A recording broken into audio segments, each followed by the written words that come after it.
बहुसंख्येने जमलेले आहात. मला ही कीर्तन सेवा देणारे समस्त गावकरी मंडळी, मी तुमचे सर्वांचे आभार मानते. परमहंस मुंसाजी माऊलींच्या चरणी मी नतमस्तक होते. माझ्या आईवडिलांच्या चरणी मी नतमस्तक होते. मी त्या शूरवीरांच्या चरणी नतमस्तक होते आणि माझ्या कीर्तनाला सुरुवात करते. विठ्ठल विठ्ठल. भक्त समागमे सर्व भावे हरी, सर्व कामे करी न सांगता. साठविला राहे हृदय संपुष्टी, बाहेर धाकुटी मूर्ती उभा. पहा, तुकाराम महाराज या अभंगातून काय सांगतात तर भक्ताच्या संगतीची अपेक्षा करून त्या भक्ताचे सर्व काम तो भगवंत करतो. कुणाचे काम करतो?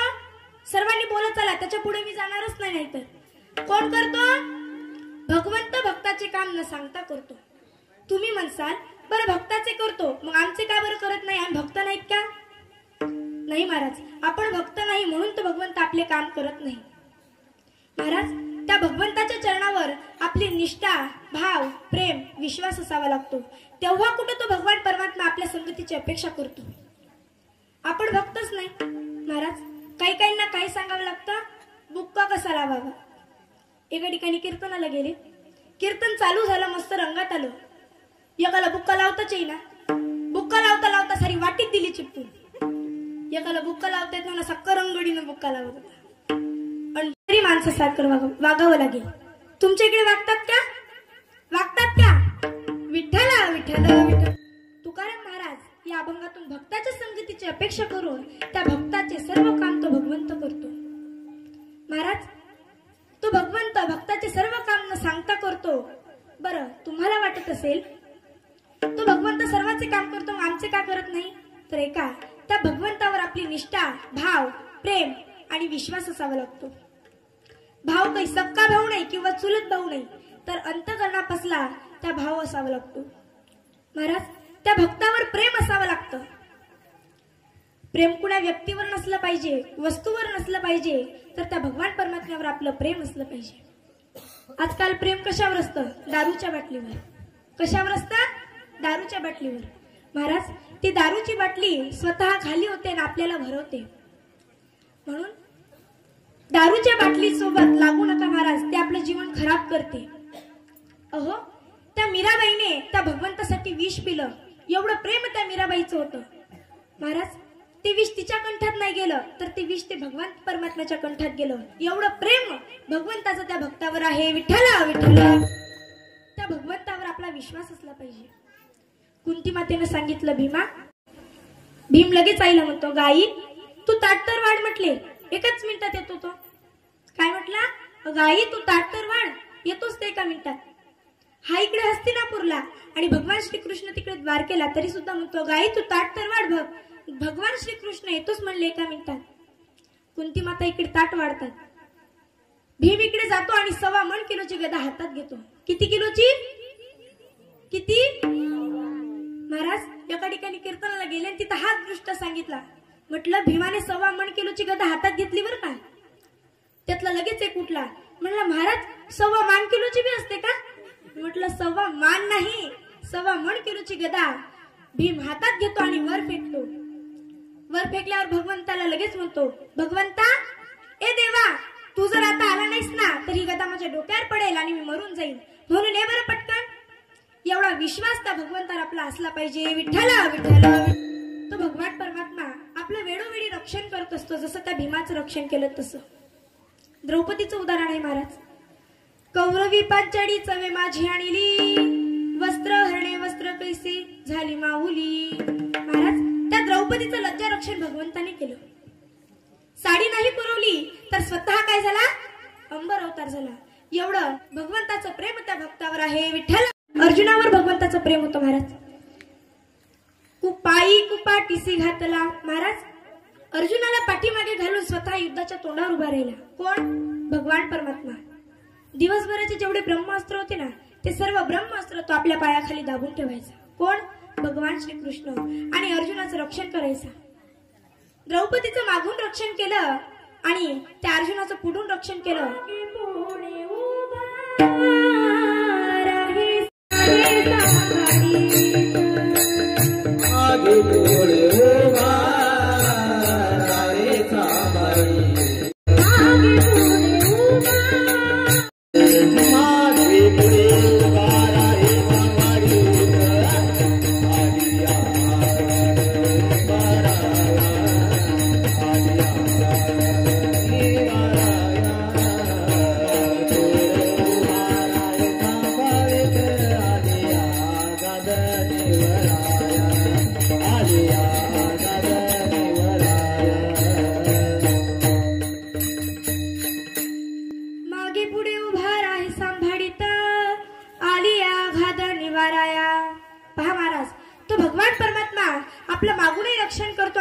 रक्षण करतो.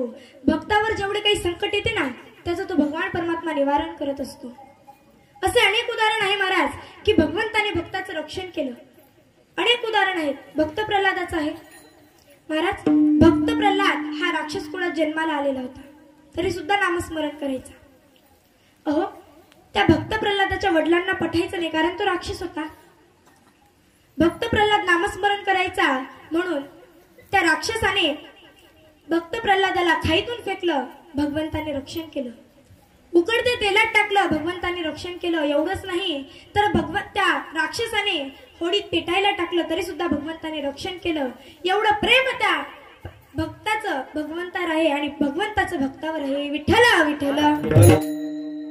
असे प्रसंग आपल्याही जीवनामध्ये घडतात, पण तो आपल्याला काय वाटतो, योगायोग वाटतो. तुम्ही म्हणसाल बरं भगवंत आहे आम्ही मान्य करू, पण भगवंत तर आम्हाला दिसतच नाही. महाराज भगवंत तर आम्हाला दिसत नाही तुम्ही असे म्हणसाल, पण भगवंत तोही आपलं रक्षण करतो, पण तो आपल्याला योगायोग वाटतो. जो जन्मांध आहे ना, जन्मांध आंधळा, त्याला भगवंत कसा काय दिसेल. तू वैकुंठात जरी गेला ना तरी तिथे त्याला भगवंत नाही दिसत, तिथे त्याला बंगला दिसतो. काय दिसतो, बंगला. महाराज आमच्या जीवनामधला एक प्रसंग आहे. आम्ही आळंदीवरून तिघ जण येत होतो. मी आणि माझा भाऊ. माझे बाबा आम्हाला घ्यायला आले होते. औंढा पर्यंत आलो आम्ही आणि तिथं आमचा ऍक्सिडेंट झाला. महाराज त्या गाडीने 3-4 पालट्या खाल्ल्या तरी सुद्धा आम्हाला कुणालाही लागलं नाही, कुणाला थोडी सुद्धा जखम आली नाही. महाराज ही त्या माऊलीची कृपा आहे. तो भगवंत आपलं वेळोवेळी रक्षण करत असतो, पण तो आपल्याला योगायोग वाटतो.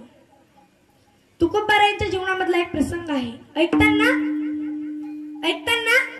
नक्की का झोपा येत आहेत. माणसं बसलेले असतात कीर्तनात, बसलेले असतात आणि कीर्तन झटके मारतात घराच्या कुलपाला.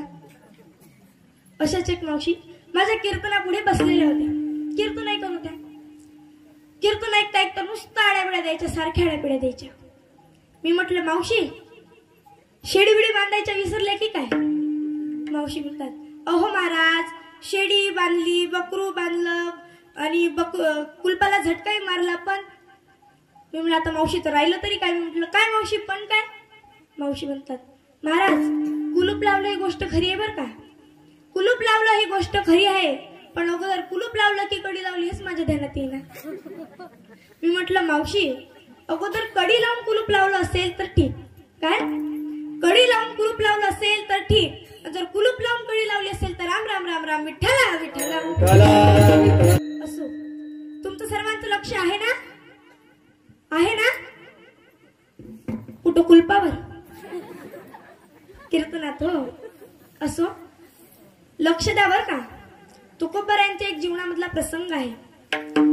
जिजाईंनी तुकोबारायांना मिरच्या घेऊन दिल्या. तुकोबाराय कोकणात विकायला गेले. तुकोबारायांनी मिरच्या विकल्या आणि त्याचे काही जे पैसे आले होते ना, तुकोबारायांना असं वाटलं की आपण त्याचं मीठ घ्यावं, म्हणजे मिरच्याचाही नफा होईल आणि मिठाचाही नफा होईल. तुकोबाराय निघाले. तुकोबारायांसोबत जेवढे काही व्यापारी होते ना, त्यांच्या कानाला गोड लागत नव्हता.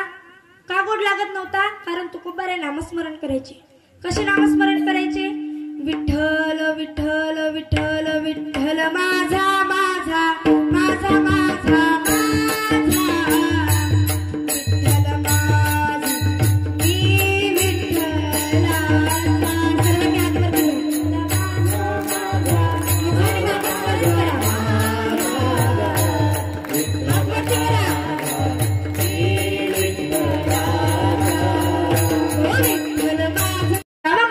चालू आहे आणि माईक सिस्टीमचा जर आवाज जास्त असेल ना तर लगेच शेजारचे येतात म्हणतात, आवाज थोडा कमी करा, आमच्या मुलींचा अभ्यास आहे. असंच त्याचप्रमाणे तुकोबाराय नामस्मरण करायचे म्हणून त्या व्यापाऱ्यांच्या कानाला काही गोड लागत नव्हता. तुकोबारायांना ते व्यापारी तिथेच सोडून निघून गेले. तुकोबारायांना काही रस्ता माहित नव्हता. मध्यरात्र झाली. तुकोबारायांनी ती मिठाची गुणी बैलाच्या पाठीवर ठेवतात आणि तिथं नामस्मरण करत बसतात. धो धो धो धो पाऊस चालू होतो. बैलाचा पाय घसरतो आणि मिठाची गुणी खाली पडते. तुकोबारायांना ती मिठाची गुणी काही उचलत नाही. तिकडून एक लगेच गृहस्थ येतो. म्हणतो, तुकोबाराय तुम्ही एवढ्या मध्यरात्री खाली का बसलात? मिठाची गुणी खाली पडलेली आहे, कुठं जायचंय तुम्हाला? तेव्हा तुकोबाराय म्हणतात, अहो मला मिठाची गुणी उचलत नाही आहे. तो गृहस्थ ती मिठाची गुणी उचलून बैलाच्या पाठीवर ठेवतो. अहो कुठं जायचंय म्हणे तुम्हाला? तुकोबाराय म्हटले, देहूला जायचंय पण रस्ता माहित नाही, कारण मी या भागात म्हणजे भगवान परमात्म्याचा न सांगता करतात. पहिला वर्ग कुठला सांगितला? सांगितलं तेवढंच काम करतात. महाराज, सासूबाईने सुनबाईला सांगितलं, नवीन नवीन लग्न झालेलं. सासूबाईने सुनबाईला सांगितलं, सुनबाई कचरा जरा बघून टाकत जा बरं का. काय? कचरा जरा बघून टाकत जा. सुनबाईने दिमागातच फिट केलं की कचरा जरा बघून टाकत जा बर का. सुनबाई वरच्याच मजल्यावर राहिला, गेली वर. कचरा कुंडी भरली की बरोबर खाली वाकून बघायची, कोणी येतंय का, कोणी जातंय का, कोणी येतंय का, कोणी जातंय का. कोणी येता जाता दिसलं की बरोबर त्याच्या अंगावर कचरा टाकायची. मग त्यांना राग यायचा. ही चर्चा करायची, काय येडी सुनबाई आहे म्हणली, कळतं का नाही काही? म्हणे कोणी दिसलं की त्याच्या अंगावर कचरा टाकते. एक जण आला तिच्या घरी भांडायला. म्हणे, काय ग येडी बिडी आहेस का काही, कळतं का नाही तुला? कोणी दिसलं की त्याच्या अंगावर कचरा टाकतीस म्हणे. हे म्हणे, अहो मला बोलू नका, आमच्या सासूबाईंना सांगा म्हणे, आमच्या सासूबाईंनी आम्हाला सांगितलं. हे लगेच सासूबाईंकडे जातो. म्हणतो, का हो म्हणे तुम्ही तुमच्या सुनबाईला काय सांगितलं म्हणे, किती येडी आहे म्हणे, ते आमच्याच अंगावर कचरा टाकते म्हणे. म्हणे काहीच नाही म्हणे, मी तिला काहीच सांगितलं नाही, तिला फक्त एवढंच सांगितलं म्हणे की कचरा जरा बघून टाकत जा. सुनबाई लगेच मोठ्या आवाजात म्हणते, ओ सासूबाई, मग मी रोज कचरा बघूनच टाकते म्हणे, कोणी येता जाता दिसले त्याच्या अंगावर कचरा टाकते म्हणे. पहा महाराज, विठ्ठला विठ्ठल. काही काहींचं महाराज सासूबाईने सांगितलं, सुनबाई जा बरं भाजीवर बस बरं, आपल्या घरी पाहुणे रावडे येणार आहेत, तुम्ही पापड भाजते आणि वाढते, तू पटकन भाजीवर जाऊन बस. सुनबाई जाते आणि भाजीवरच जाऊन बसते. मग घरी पाहुणे रावडे येतात. सासूबाई लगेच म्हणते, सुनबाई कुठे गेली ग तू? अशा म्हणत म्हणत त्या स्वयंपाक खोलीत येतात. स्वयंपाक खोलीत पाहतात तर सुनबाई भाजीत बसलेली. अगं म्हणे येडे, तुला मी काय सांगितलं की भाजीवर बस, भाजीवर बस म्हणजे भाजी करायला बस, तू भाजीतच जाऊन बसलीस म्हणे, काही कळतं का नाही तुला? विठ्ठला विठ्ठल. हे तरी बरं आहे महाराज, काय हे तरी बरं आहे. पण काही काही सांग का, घरी बँकेवाले येतात. कोण? बँकेवाले येतात पैशाची वसुली करण्याकरिता. म्हणे कोणी घरी आहेत का? आम्ही बँकेवाले आलो पैशाची वसुली करण्याकरिता. नवऱ्याला लगेच कळतं की घरी बँकेची वसुली करण्याकरिता आलेले आहेत म्हणून. हा लगेच बायकोला बोलवतो, म्हणे इकडे का. लगेच जाते. काय म्हणे, अगं बाहेर बँकेवाले आले, त्यांना जाऊन सांग की ते घरी नाही, ते बाहेर गेले. ती लगेच जाते म्हणते ते घरी नाहीत, ते बाहेर गेलेले आहेत. मग बँकेवाले म्हणतात बरं बाहेर गेले हे आम्ही मान्य करतो, पण कुठे गेले. ही म्हणते ते मी विचारूनच आले नाही, थांबा म्हणे आतमध्ये जाते विचारून येते. हा बाजी खाली लपलेला असतो. अहो म्हणे ते विचारतात कुठे गेले, त्यांना काय सांगू कुठे गेले म्हणून. पहा महाराज, बँकेवाला तुझ्या पाठीमागे येतो आणि बाजी खाली वाकून पाहतो, तर तो खाली लपलेला असतो. पहा महाराज, सांगितलं तेवढंच काम केलं तेव्हा अशी फजिती होते. विठ्ठला, आजच्या सुनवायऱ्या कशा असतात, रेसिपी पाहून भाजी करतात. कशी रेसिपी पाहून भाजी करतात. अहो महाराज, ती एक बाई रेसिपी पाहायची, रोज रेसिपी पाहायची, मग स्वयंपाक करायची, नवीन नवीन काहीतरी करायची. मग तिने एक दिवस रेसिपी मध्ये ऐकलं, सबका मिश्रण करो और 1 घंटा फ्रिज में रखो. सासूबाई येते तिकून, बघते की देवघरातला घंटा असतो ना तो फ्रीज मध्ये ठेवलेला असतो. म्हणते सुनबाई, तू फ्रीज मध्ये देवघरातला घंटा का ठेवलास का. म्हणे सासूबाई मी आजच रेसिपी पाहिली, सबका मिश्रण करो और 1 घंटा फ्रीज में रखो. तिनं काय केलं, घंटा घेतला देवघरातला आणि फ्रीज मध्ये ठेवला. पहा महाराज, काही काही ना एवढंही कळत नाही. विठ्ठला विठ्ठल. हा झाला पहिला वर्ग, सांगितलं तेवढंच करतात. आता दुसरा वर्ग आहे का, सांगितल्यापेक्षा अगाऊ काम करतात. महाराज, एक नौकर घरी थांबलेला होता. शेजारच्याने विचारलं, म्हणे का रे तू आज कामाला गेला नाही का. म्हणे काय सांगू राजा तुला, माझ्या मालकाने मला शिल्लकच्या कामावरून काढून टाकलं. काय शिल्लकच्या कामावरून काढून टाकलं. म्हणे काय केलंस म्हणे तू शिल्लकचं काम असं. म्हणे काहीच नाही रे म्हणे, शिल्लकच्या कामावरून काढून टाकलं. अरे हो, तू शिल्लकच्या कामावरून काढून टाकलं हे मान्य करतो, मग शिल्लकचं काम केलं तरी काय. म्हणे काही नाही, मालकाने मला सांगितलं म्हणे पावसाळ्याचे दिवस आहे, तू माझ्या शेजारी बस आणि मी जेवायला बसलो की ते माशा गुंग करतात ना, ते फक्त हाकलत जा. हा बसला शेजारी आणि माशा हाकलत होता. महाराज, त्या मालकाच्या गालावर बसते माशी, हा लगेच 5 बोटा सही सनकन हाणतो.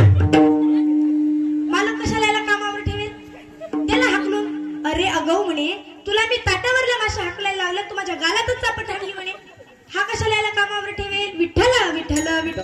पहा महाराज, सांगितल्यापेक्षा अगाऊ काम करतात. सांगितलं काय होतं, ताट्यावरच्या माशा हाकलायला, याने काय केलं, गालातच हाणली. हा कशाला कामावर ठेवेल, नाही ठेवणार. महाराज, काही काही तर एवढे अगाऊ असतात. महाराज, आजोबाने सांगितलं जा म्हणे आज शाळेत सांग की मी बाहेर गावी जाणार आहे. हा गेला शाळेत, दुसऱ्या दिवशी येतो लगेच त्याच्या घरी, दुसऱ्या दिवशी मास्तर येतो. मग त्या आजोबांना दिसतं की मास्तर आलाय म्हणून. आजोबाला भीती वाटते, म्हणते अरे म्हणे पटकन लप म्हणे, तू तुझा मास्तर आलाय, तू तर गावाला गेला होता ना, असं त्यांना तू सांगितलंस म्हणे, जा म्हणे पटकन लप, तू जर लपला नाही ना तर तुला मास्तर हाणेन म्हणे, पटकन लप. लगेच म्हणतो आजोबा मी नाही लपणार. अरे म्हणे तू मार खाशील. नाही नाही म्हणे तुम्ही लपा म्हणे. म्हणे मी थोडी शाळेत जातो, तू जातो म्हणे, तू लप म्हणे. नाही नाही आजोबा तुम्ही लपा, कारण मी शाळेत जाऊन सांगितलं म्हणे की माझे आजोबा मेले. पहा महाराज, आजोबाने काय सांगितलं, तू बाहेर गेलाय असं सांग. त्यानं काय सांगितलं, आजोबा मेले. विठ्ठला विठ्ठला विठ्ठल. पहा महाराज, हे दुसरा वर्ग झाला, सांगितल्यापेक्षा अगाऊ काम करतात. पहिला वर्ग सांगितलं तेवढंच काम करतात. दुसरा वर्ग सांगितल्यापेक्षा अगाऊ काम करतात. आता तिसरा वर्ग आहे का, सांगितलं तरीही करणार नाही. आमच्या संस्थेतील अशा मुली होत्या, त्यांना सांगितलं बाळा ही बादली उचल बरं, किती दिवस झाले रस्त्यात पडलेली आहे, उचल बरं पटकन. ती पाहिजे हिच्या तोंडाकडे, ही पाहिजे हिच्या तोंडाकडे. हिला वाटेल ही उचलेल, हिला वाटेल ही उचलेल, म्हणून दोघेही काही महिनाभर उचलायच्या नाही. म्हणजे सांगितलं तरी काम करणार नाही. विठ्ठला विठ्ठला. एकदा सर्वजण जेवले आणि सर्वजण आरामाला गेले. मग तेवढा तडतड तडतड तडतड आवाज येतो. मग एका जणाला वाटतं अरे पाऊस येतोय वाटतं, बाहेर तर कपडे भिजू घातलेले आहेत. हा लगेच शेजारच्याला सांगतो, म्हणे जाऊन बघ बरं म्हणे बाहेर पाऊस आलाय का, कपडे भिजू घातलेले आहेत, भिजतील म्हणे अजून. हा लगेच मनातल्या मनात म्हणतो खाल्लेलं नरडेला येऊस तर या माकडाला काही धंदाच नाही, नुसता मला काम सांगतो म्हणे. करून तर दाखवलं नाही पण मनात म्हणतो की या माकडाला काही धंदा नाही, नुसता मला काम सांगतो म्हणे. हा लगेच म्हणतो, अहो म्हणे जर पाऊस आला असेल तर कपडे भिजलेच असतील म्हणे, काही प्रश्नच नाही, मग बाहेर जाऊन तरी काय करू. हा तो नको जाऊ बाबा बस. तेवढ्यात मांजर येते घरात. म्हणे महाराज पाय मांजर घरात आली. म्हणे का रे एवढ्या मोठ्याने महाराज महाराज महाराज म्हणतोय, आणि काय करू म्हणे त्या मांजरीचं मी. म्हणे अहो मांजर आली म्हणे, मग काय करू. त्या मांजरीच्या पाठीवरून हात फिरवा म्हणे. जर ती ओली असेल तर समजायचं म्हणे कपडे भिजले, जर ओली नसेल म्हणे तर बाहेर पाऊसच आला नाही. विठ्ठला विठ्ठला विठ्ठल. म्हणजे पहा महाराज, सांगितलं तरीही करणार नाही. पहा, पहिला वर्ग झाला सांगितलं तेवढंच काम करतात, दुसरा वर्ग सांगितल्यापेक्षा आगाऊ काम करतात, तिसरा वर्ग झाला सांगितलं तरीही करणार नाही. आता चौथा वर्ग आणि महत्वाचा वर्ग म्हणजे भगवंताचा. महाराज तो भगवान परमात्मा न सांगता भक्ताचं काम करत असतो. महाराज 36 वर्ष त्या नाथांच्या घरी भगवंताने पाणी वाहिलं श्रीखंड्या नावाने. कडकडत्या उन्हात तो भगवान परमात्मा गोदावरी किनारी जायचा, आंघोळ करायची, मगच खांद्यावर कावड घ्यायची. पहिली कावड भरली आणून देशील, दुसरी कावड भरली आणून देशील, तिसरीही कावड भरली आणून देशील. भगवंताने तिन्ही कावड्या भरल्या आणि माठामध्ये ओतल्या आणि ती कावड अडकवून ठेवली. गिरजा काकी बाहेर येतात. नाथांची पत्नी गिरजा काकी बाहेर येतात. त्यांना कळतं की श्रीखंड्या बाहेर आलाय म्हणून. श्रीखंड्या हा भानुशीच्या वस्त्रीच्या पलीकडे जाऊन बसलेला असतो आणि आपले तळ पाय चोळत असतो. का तर त्या भगवंताच्या पायाला हरभरा इतके फोड आलेले असतात महाराज, म्हणून तो आपले तळ पाय चोळत असतो. गिरजा काकी श्रीखंड्यापाशी जातात. गिरजा काकींना कळतं की याच्या पायाला फोड आलेत म्हणून. महाराज 55,000ची साडी त्या गिरजा काकींना होती. किती हजाराची? झोप येत आहे का सर्वांना? किती हजाराची होती मग सांगा, सर्वांनी बोलायचं. किती हजाराची होती? 55,000ची. आता काय किंमत असेल त्या साडीची? महाराज गिरजा काकी जर अमावस्यात बाहेर गेल्या ना तर 5 लाईटा इतका उजेड त्या साडीवर होता. महाराज सुक्त जे नावाचे ते हिरे आहे त्यांच्या पदराला होते. गिरजा काकींना कळतं की श्रीखंड्याच्या पायाला फोड आले. गिरजा काकी फुलपात्रात पाणी घेतात आणि त्याच्यातने आपला पदर बुडवतात आणि ओला करतात आणि श्रीखंड्याचे पूर्ण पाय पुसतात. नाथबाबा काही अतिथींना घरी घेऊन आलेले असतात. नाथबाबा गिरिजाबाई कुठे गेल्या म्हणून बाहेर येतात. बघतात तर काय, श्रीखंड्याचे पाय गिरजा काकी पुसत आहेत. नाथबाबांना कळतं की श्रीखंड्याच्या पायाला फोड आले म्हणून नाथबाबांचं मन खदखदलं. नाथबाबा श्रीखंड्यापाशी येतात आणि म्हणतात, अरे श्रीखंड्या, तुला गाव सांगितलंस पण तुला गाव विचारलं, तू सांगितलं नाहीस. तू काय एवढं करतो रे म्हणे काम? तुला कोणी जायला लावलं होतं म्हणे एवढ्या उन्हीत पाणी आणायला? महाराज नाथबाबा म्हणाले, अरे तू माझे फाटके धोत्र फेकून दिलेले धोत्र तू घालतोस म्हणे, काय एवढं हे करतो रे? सर्वांचं जेवण झाल्यावर जेवतो, सर्व झोपल्यावरच झोपतो, काय एवढं काम करतो रे? तेव्हा आतमधला अतिथी बाहेर येतो आणि बघतो तर काय, हे 3 जण गोष्टी करतायत. तेव्हा तो जेव्हा श्रीखंड्याला पाहतो ना तेव्हा त्याला कळतं की हा श्रीखंड्या नाही तर हा भगवान परमात्मा आहे म्हणून. तेव्हा ते नाथबाबांना म्हणतात, नाथबाबा, ओ नाथबाबा, हा श्रीखंड्या नाही म्हणे, हा भगवान परमात्मा आहे. हे ऐकल्याबरोबर भगवान परमात्मा नाथबाबांच्या वस्त्रीत जातो, उद्धव खांबात जाऊन बसतो. नाथबाबा मोठ्या मोठ्याने रडतात, म्हणतात, भगवंता, काय एवढं काम केलंस रे तू? माझ्या पत्नीचे साड्या तू धुतल्यास, माझे धोत्र तू धुतलेस, काय एवढं काम केलं रे? एवढे पायाला फोड आले, माझ्या घरी 36 वर्ष तू काम केलं म्हणे, काय एवढं काम केलं रे? नाथबाबा रडू लागले. महाराज नाथबाबा भक्ताचं ऋण तेवढं भगवंतावर असतं म्हणून तो भगवान परमात्मा काम करत असतो. 36 वर्ष भगवंताने नाथांच्या घरी पाणी वाहिलं. कावडीने पाणी ज्या घरी चक्र पाणी वाहे, कावडीने पाणी ज्या घरी चक्र पाणी वाहे, कावडीने पाणी ज्या घरी चक्र पाणी वाहे, कावडीने पाणी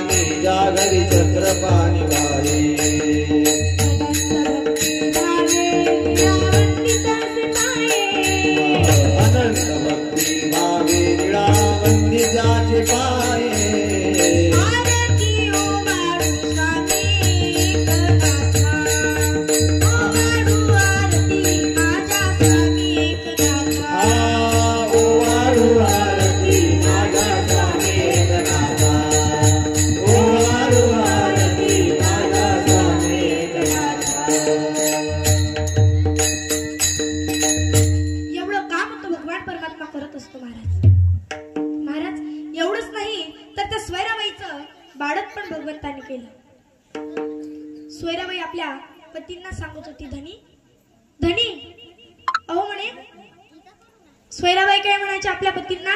धनी म्हणायचे. तुम्ही काय म्हणता? काय म्हणता?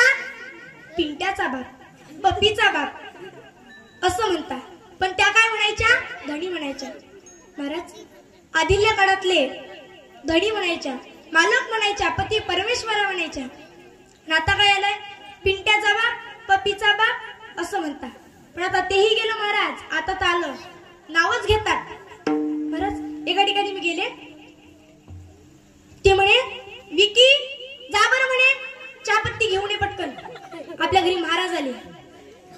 मी म्हटलं मी चहा घेत नाही. म्हणे, बरं विकी ते चहा घेत नाहीत म्हणे, तू काय कर, दूध घेऊन ये म्हणे.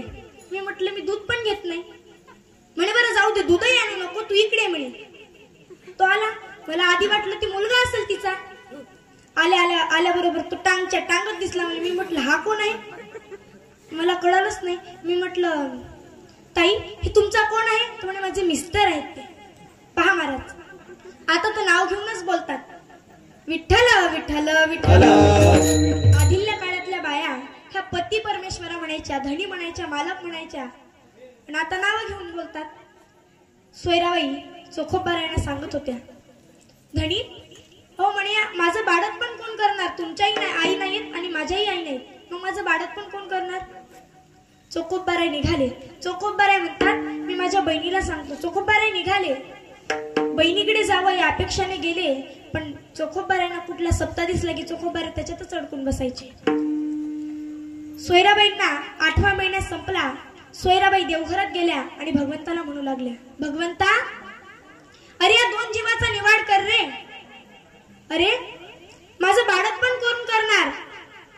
मग तेवढ्यात भगवंत एका गृहस्थाचा वेश घेऊन येतो, दार उघडतो. सोयराबाई लंगडत लंगडत लंगडत जातात आणि दरवाजा उघडतात. सोयराबाई म्हणतात, अहो माझे धनी घरी नाही, तुम्ही नंतर या. तो तिथून भगवंत निघून जातो. सोयराबाईंना माहित नसतं की तो माझा भगवान परमात्मा आहे म्हणून. भगवंत तिथून निघून जातो.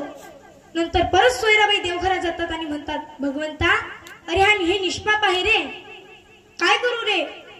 तेव्हा भगवंत परत पाटलाचं रूप घेऊन येतो.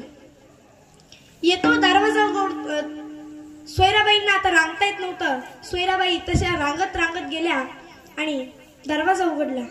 म्हणे, माझ्या कपाळावरले मालक घरी नाही, ते सुईला गेलेले आहेत, तुम्ही नंतर या. भगवान परमात्मा तिथून निघून जातो. तिला माहित नसतं बरं का की हा माझा भगवान परमात्मा आहे म्हणून. परत सोयराबाई देवघरात जातात. भगवान परमात्मा मागे जातो, घराच्या पाठीमागे जातो आणि मोठ्या मोठ्याने रडतो. म्हणे, सोयरा मला बोलवते आणि मी तिथं घरी गेल्यावर तुम्हाला म्हणते म्हणे की माझे धनी घरी नाही, तुम्ही नंतर या. मग तेव्हा भगवंताला कळतं, पुरुषाच्या यातलं काम नाही, हे स्त्रीच्या काम आहे. तेव्हा भगवान परमात्मा लक्ष्मीकडे जातो आणि म्हणतो, लक्ष्मी मला तुझी साडी चोळी दे. साडी चोळी घालतात आणि लाल बुंद कुंकू असं डोक्यावर लावतात आणि दरवाजा ठोकतात, ठोक ठोकात आणि म्हणतात, वहिनी मुलादार हाका मारी, वहिनी मुलादार हाका मारी, मुलादार हाका मारी, वहिनी मुलादार हाका मारी. माझी बहिणा धारा करंगायो, माझी बहिणा धारा करंगायो.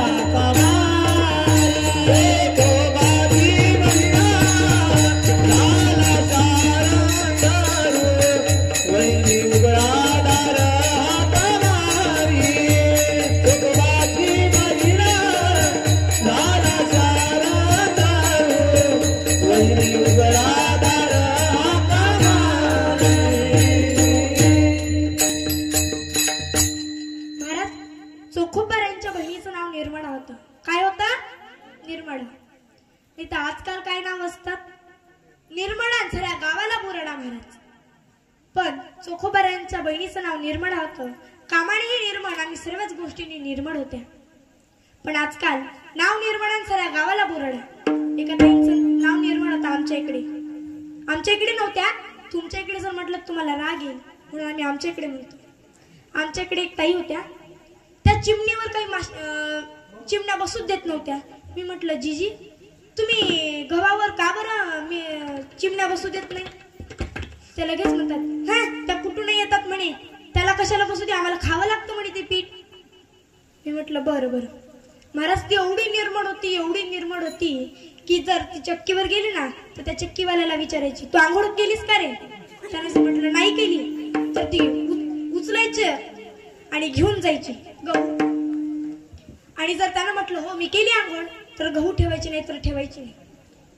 तिला 14 नातू होते. किती? 14 नातू. मी तिच्या घरी गेली आणि तिनं मला दूध दिलं. म्हणे घ्या. मी घेतलं दूध. तिचे दिवसभर तिचे नातवंड अंगणात बसलेले असायचे. मी म्हटलं जीजी तुम्ही कधी काढता हे. त्याच्यावर राकोंडा टाकायची. मी म्हटलं जीजी तुम्ही कधी काढता. म्हणे बाबा आम्ही 8 दिवसातून एकदा काढत असतो. कळालं का. 8 दिवसातून एकदा काढतो बघा महाराज. मी म्हटलं बरं बरं. मी दूध पित होते आणि तेवढ्यात आला ना जोरसात वारा. ते सारा राकोंडा माझ्या आतच गेला.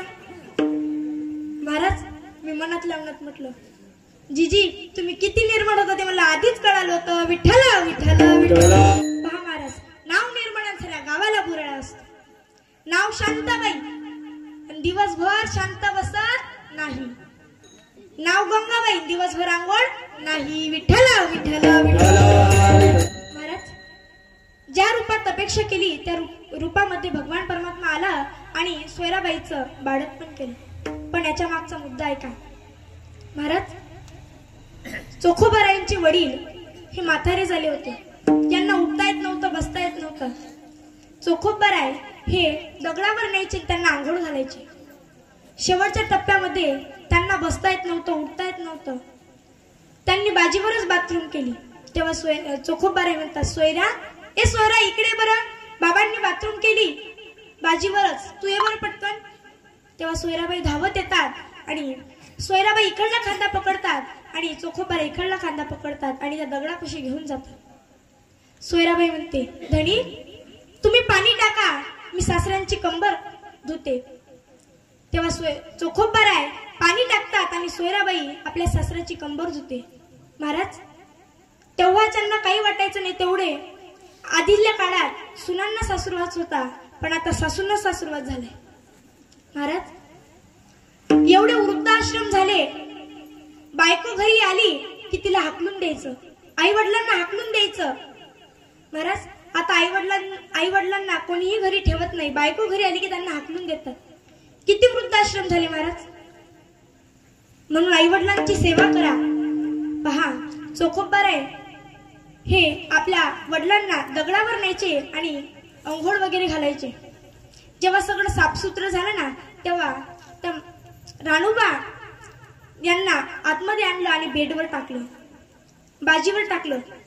मग यांना कळतं की माझ्या सुनेने माझी कंबर धुतली म्हणून सोयराबाईंना तिकडे बोलवतात. म्हणे सोयरा इकडे, तुला घाण वाटलं नाही का ग. तू माझी कंबर धुतलीस, तू माझी मुलगी आहे म्हणे. विठ्ठल विठ्ठल विठ्ठल. महाराज अहो माझा आशीर्वाद आहे म्हणे तुला. तो भगवान परमात्मा तुझंही एक वेळेस काम करेल. तू माझं असं काम केलंस ना तो भगवान परमात्माही तुझं एखाद्या वेळेस असंच काम करेल. त्याच्या मागचा हा मुद्दा आहे महाराज. भगवंताने सोयराबाईचं बाळक पण केलं. एवढं भगवंताचं त्या भक्तावर प्रेम असतं. विठ्ठल विठ्ठल विठ्ठल. तो भगवान परमात्मा भक्ताचं काम काया वाचा मनाने करत असतो. तेच अभंगाच्या तुकोबाराय प्रथम चरणात सांगतात.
मूर्ती उभा पहा. आणि तो भगवान परमात्मा भक्ताचे सर्व काम न सांगता करतो, पण भक्ताच्याही हृदयामध्ये तो असतो. तसं सावता महाराजांनी तो भगवान परमात्मा आपल्या हृदयामध्ये साठवला होता. एवढंच नाही तर हनुमंतरायाने आपल्या हृदयामध्ये त्या भगवंताला साठवलेलं होतं. महाराज, आपण तो भगवान परमात्मा ओठात आणि पोटात साठवला पाहिजे. ओठात कसं साठवतात बरं? तर नामस्मरण करणे. तुम्हा सर्वांना एकाच मिनिटात सांगतो. सर्वांनी एकदा हात वरती करा. सर्वांनी हात वरती घेतल्याशिवाय मी नामस्मरण करणार नाही. तुम्ही पण घ्या. तुम्ही माझ्या बाजूला म्हणून तुम्हाला मी काही बघणार नाही असं नाही. सर्वांनी हात वरती करा. इकडे हात वरती करा.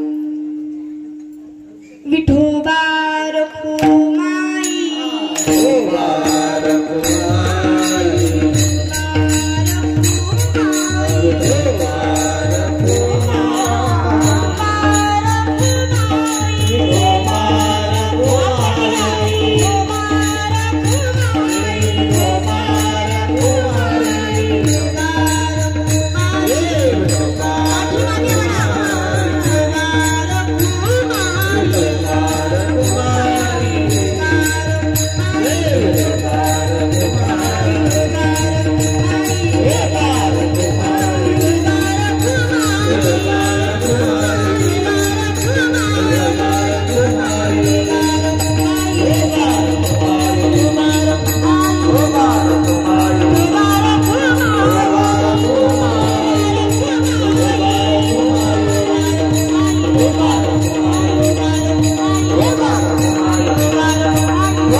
बायकोला येतो राग. बायको लगेच करते मेला मुर्दा. किती वर्ष झाली याचं साईड करते. आता नाही. आता मी माझ्या मोठ्या भावाला बोलवते, त्याला उत्तर बंदनाश टाकते असे म्हणतात महाराज. महाराज, जे आपण मुखाने बोलतो ते आपल्या भाकरीत जातं आणि आपल्या भाकरीतून तो आपल्या पोटात जातं आणि ते परत आपल्या मुखात येतं. महाराज, आपण नामस्मरण केलं पाहिजे. नामस्मरण आपण भाकरी करताना करू शकतो. अशा भाकरी करतो, आपल्या टाळ्याही वाजवणं होते आणि मुखाने नामस्मरण होते. म्हणजे आपण नामस्मरण केलेलं आपल्या भाकरीत जाते आणि आपल्या भाकरीतून आपल्या मुखात जाते. म्हणून आपण नामस्मरण केलं पाहिजे. महाराज, त्या भक्तांनी आपल्या हृदयामध्ये तो भगवान परमात्मा साठवलेला होता. विठ्ठल विठ्ठल. आपण भगवान परमात्मा ओठात आणि पोटात साठवला पाहिजे. तेच तुकोबर आहे अभंगाच्या द्वितीय चरणात सांगतात. साठविला राहे हृदय संपुष्टी, साठविला राहे हृदय संपुष्टी, साठविला राहे हृदय संपुष्टी, साठविला राहे हृदय संपुष्टी, साठविला राहे हृदय संपुष्टी, साठविला राहे हृदय संपुष्टी, साठविला राहे हृदय संपुष्टी.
पहा, हा ज्यांच्या पुण्यतिथीनिमित्त हा सप्ताह चालू आहे, आपण सर्वजण बहुसंख्येने जमलेले आहात. हा ज्यांच्यामुळे सप्ताह चालू आहे त्यांचं आपण एकदा नामस्मरण करू. सर्वांनी एकदा हात वरती करा. सर्वांनी श्री गुरुच्या सामर्थ्याने संकट जाई. हात वरती घ्या. माऊली जय माऊली जय मुक्साजी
शेजारच्यासाठी टाळ्या वाजवा. बरं जाऊ दे, शेजारच्यांसाठी नाही, स्वतःसाठी टाळ्या वाजवा. पहा, तुम्ही सर्वांनी मला चांगली साथ दिली, गायनाचार्यांनी चांगली साथ दिली. महाराज, कुठं कुठं तर गायनाचार्य असे सापडतात, काही सांगूच नका. काही काहींचा आवाज ऐकल्याबरोबर आपल्याला तिथं थांबू वाटत नाही. एक बायको होती, तिने एका नवरा घरी आला की गायन करायची. तिच्या सुरात आला ती तिचं गायन करायची. हा काही ती गायन करायला लागली की बाहेर निघून जायचा. एक दिवस नवरा घरी आला आणि गायन करायला लागली. रोजच्या दिवसासारखं गायन करायला लागली आणि हा बाहेर गेला. म्हणे, काहू म्हणे, मी जेव्हा गायन करते तुम्ही तेव्हा बाहेर काय जाता बरं? म्हणे, अगं शेजारच्यांना वाटलं नाही पाहिजे म्हणे की तू गच्ची दाबू राहिलं म्हणून. पहा महाराज, काही काहींचा असा आवाज असतो की जो आपल्याला 2 मिनिटं सुद्धा थांबू वाटत नाही. पहा, मला सर्वांनी चांगली साथ दिली. मृदुंगाचार्य यांनी सुद्धा मला चांगली साथ दिली. विशेष करून तुम्ही सर्व श्रोतेकरी मंडळी. जरी तर मी एकटीच बडबड बडबड बडबड करत असले तर चांगलं वाटतं का? नाही. या धर्म मंडपात तुमच्या सर्वांमुळे शोभा आलेली आहे. विठ्ठल विठ्ठल विठ्ठल. जे चांगलं आहे ते तुम्ही घ्या आणि जे खराब आहे ते माझ्याकडेच राहू द्या. महाराज, माझ्या आई वडिलांनी मला आळंदीला पाठवलं म्हणून मी त्या नारदाच्या गादीवर उभी आहे. महाराज, म्हणून मी त्या नारदाच्या गादीवर उभी आहे. अहो, तुम्ही सर्वांनी मला चांगली साथ दिली. तुमच्या सर्वांच्या चरणी मी नतमस्तक होते. जे चांगलं आहे ते तुम्ही घ्या आणि जे वाईट आहे ते माझ्याकडेच राहू द्या. पाहिजे चपलाच घेऊन जासाल. महाराज, एका कीर्तनात मी असेच म्हणले की जे चांगलं आहे ते तुम्ही घेऊन जा आणि जे वाईट आहे ते माझ्याकडेच राहू द्या. एक बाई माझी चप्पलच घेऊन गेली. महाराज, मग मी इकडे तिकडे चप्पल पाहू राहिली, माझी चप्पलच सापडेना. मी म्हटलं, माझी चप्पल कोणीतरी नेली, नवीन घेतली. म्हटलं, मला एकटीच चप्पल आहे. लगेच एकाला काही आवरला गेलं नाही. तो आला माईक मध्ये मोठ्या मोठ्याने म्हणायला लागला, ऐका गावकरी मंडळी, वैष्णव दीदींची कोणतरी चप्पल नेली, पटकन आणून द्या म्हणे. कोणा नेली असेल तर. जिनं नेली ती आली मंडपात तळा तळा तळा आणि घ्या म्हणे महाराज तुमची चप्पल. मी म्हटलं, बाई तू का चप्पल नेलीस? माझी एकटीच चप्पल आहे. म्हणलं, मला किती आवडते ती चप्पल. का म्हटलं तू घेऊन गेलीस? म्हणे, महाराज तुम्हीच तर म्हणले म्हणे की जे चांगलं आहे ते तुम्ही घेऊन जा, जे खराब आहे ते तुम्ही माझ्याकडेच राहू द्या. म्हणून म्हणे माझी चप्पल खराब होती म्हणे, मी तुमच्याकडे ठेवली म्हणे, तुमची चांगली दिसली मी घेऊनच गेली म्हणे. विठ्ठल विठ्ठल विठ्ठल. तुम्ही असं करू नका बरं का, करू नका. मला गायनाचार्यांनी चांगली साथ दिली.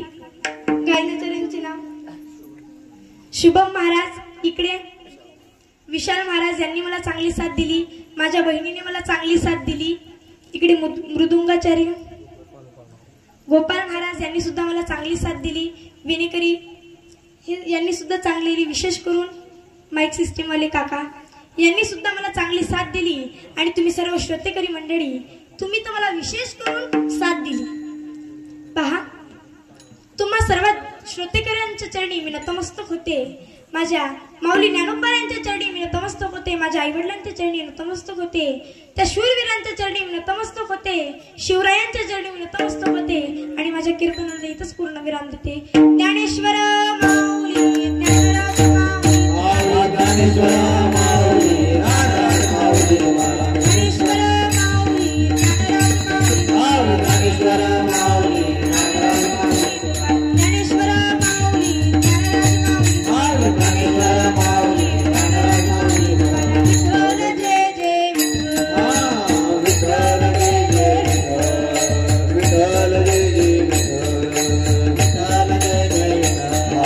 बोली रे पुढे वेळे वाचुळे उतरे, करा क्षमा करा महाराज तुम्ही चित्ता नाही जारीला अधिकार आपला. करा क्षमा करा महाराज तुम्ही. भक्तिमयी भजन सुनने के लिए सब्सक्राइब करें हमारा YouTube चैनल और सबसे पहले नए वीडियोस देखने के लिए क्लिक करें नोटिफिकेशन बेल पर.